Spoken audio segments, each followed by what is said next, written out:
Organised crime is evolving.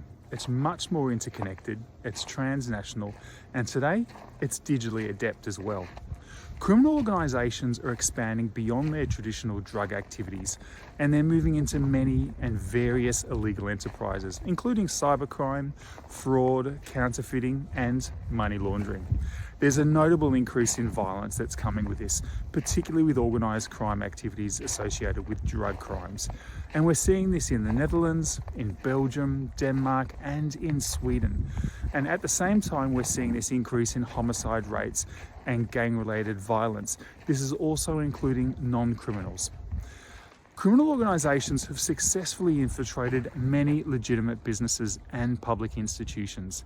They're doing so they can launder their funds, but also expand their influence. And this penetration into local governance is particularly concerning on a democratic institution.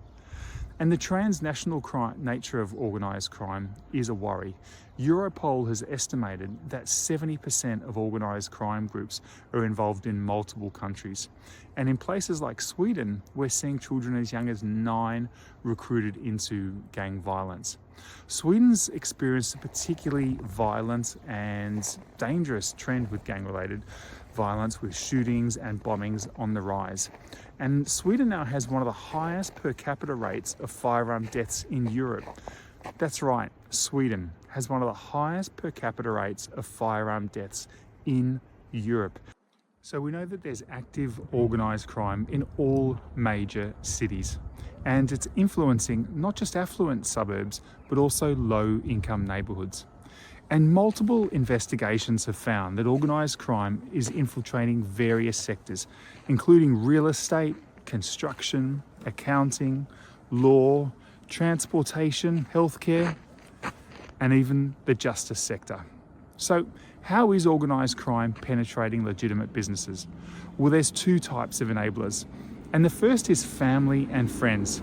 So even if you're doing the necessary and really important background checks on all of your new staff, it doesn't necessarily uncover their links that their family and friends might have to organised crime.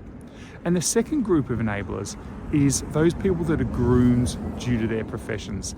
People like lawyers and accountants with access to sensitive information, but also people that work in policy and local government.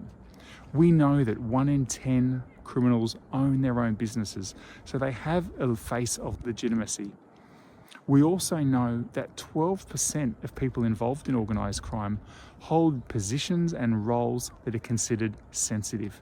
So business leaders need to be proactive. They need to be engaging with risk experts to discuss the different ways that organised crime might be affecting you. You need to be looking at how you're attracting and onboarding your staff. You need to be looking at your information security and your physical security.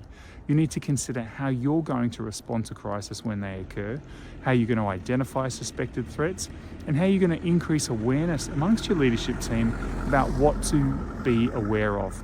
So ensure your long-term success, understand the risks, and speak to the experts.